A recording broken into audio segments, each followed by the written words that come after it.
प्राचीन समय पहले शिवगढ़ नामक जिले में एक बहुत ही प्रतापी और बहादुर राजा रहा करता था। उस राजा का नाम मकरंदी था। मकरंदी नामक राजा नरवर किले में रहा करते थे और वहीं से अपने राज्य पर राज करते थे। राजा को अस्त्र शस्त्र का बहुत अच्छे से ज्ञान था। राजा बहुत ही बलवान थे।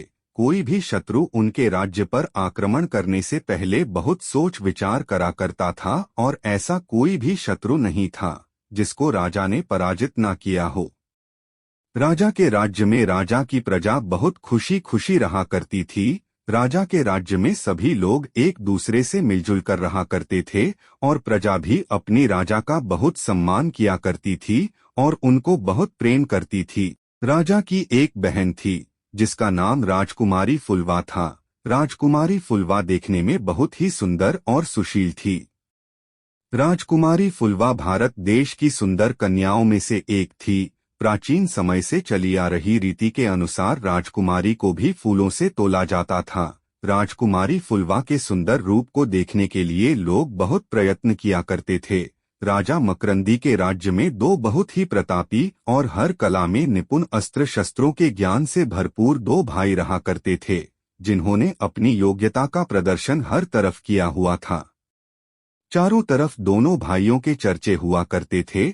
उन दोनों भाइयों के नाम आल्हा, जो बड़ा भाई था, तथा छोटा भाई का नाम उदल था। उदल देखने में बहुत ही सुंदर था। दोनों भाई अपना समय बाहर घूमने में ही व्यतीत किया करते थे। एक बार जब आल्हा और उदल घूमते हुए नरवर आ गए थे, तब उदल ने राजा मकरंदी की बहन राजकुमारी फुलवा को पहली बार देखा था। वह फुलवा को देखकर बहुत मंत्रमुग्ध हो गए थे और उदल को राजकुमारी फुलवा से प्रेम हो गया था। पूरे राज्य में जब आल्हा और उदल की चर्चाएं होने लगी थी कि दो भाई में से छोटा भाई सबसे सुंदर है, जिसकी सुंदरता देखने लायक है।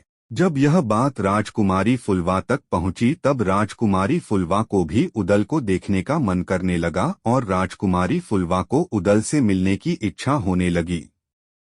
एक दिन जब उदल को राजकुमारी के बारे में पता लगा, तब वह राजकुमारी के महल नरवल किले में आ गए और यह खोजबीन करने लगे कि राजकुमारी फुलवा तक कैसे पहुंचा जा सकता है।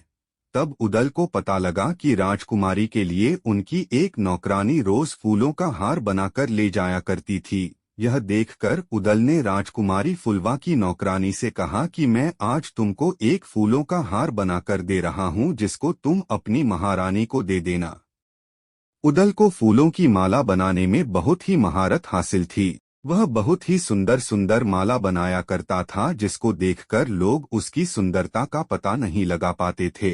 जब उदल ने राजकुमारी के नौकरानी को माला बनाकर दे दिया, तो वह नौकरानी तुरंत उसे लेकर राजकुमारी फुलवा के पास चली गई और उनको उदल के द्वारा बनाई हुई माला दे दी। राजकुमारी ने जैसे ही उस माला को देखा, तो वह उसे देखकर मंत्रमुग्ध हो गई और उन्होंने अपनी नौकरानी से कहा कि आज माला तो बहुत सुंदर बनी है, यह माला आज तक तुमने कभी भी मेरे सामने नहीं लाई। तब राजकुमारी फुलवा की नौकरानी ने कहा कि महारानी, यह माला मैंने नहीं बनाई है, यह माला तो किसी और ने बनाई है। तब राजकुमारी फुलवा ने अपनी नौकरानी से कहा कि मैं उस व्यक्ति से मिलना चाहती हूँ जिसने यह सुंदर सी माला बनाई है। कल तुम उसको मेरे पास लेकर आना। जिसके बाद राजकुमारी फुलवा की बात सुनकर नौकरानी ने उदल को राजकुमारी फुलवा से मिलने के लिए कहा और नौकरानी उदल को महिला के कपड़े पहनाकर महल के अंदर राजकुमारी फुलवा के पास ले गई। राजकुमारी ने जैसे ही उदल को देखा, तो वह उदल के रूप को देखकर मंत्रमुग्ध हो गई और एक ही नज़र में वह उदल से प्यार करने लगी। और फिर राजकुमारी फुलवा ने उदल को अपने ही पास रोक लिया और उसको अपने ही कक्ष में छुपा लिया। उदल और राजकुमारी फुलवा बहुत दिनों तक एक साथ रहे।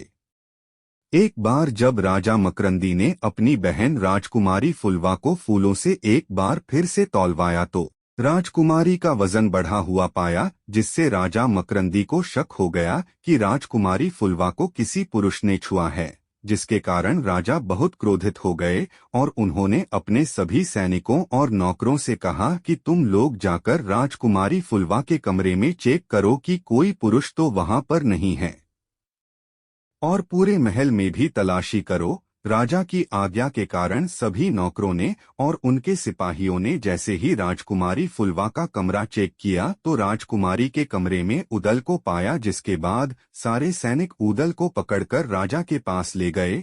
राजा ने उदल को बंदीगृह में डाल दिया और उसको कारागार में रहने की सजा सुनाई। धीरे धीरे 6 महीने बीत चुके थे।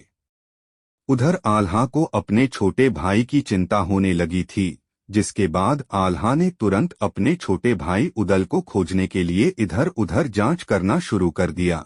कुछ दिनों के पश्चात जब आल्हा को पता चला कि उसके छोटे भाई उदल को नरवर किले के राजा मकरंदी ने अपने कारागार में बंदी बनाकर रखा है, यह सुनकर आल्हा को नरवर के राजा पर बहुत क्रोध आया और आल्हा ने अपने गुरु के पास जाकर सारी बातें बता दी। आल्हा के गुरु ने आल्हा को युद्ध करने की सलाह दी, जिसके बाद आल्हा नरवर के लिए पर आक्रमण कर दिया और उसके सारे सैनिकों को मार गिराया। आल्हा ने नरवर किले को तोड़ते हुए किले के अंदर प्रवेश किया। किले के अंदर छिपे हुए सैनिकों को बहुत बुरी तरीके से घायल कर दिया। सैनिक अपनी जान बचाते हुए राजा के पास पहुंच गए।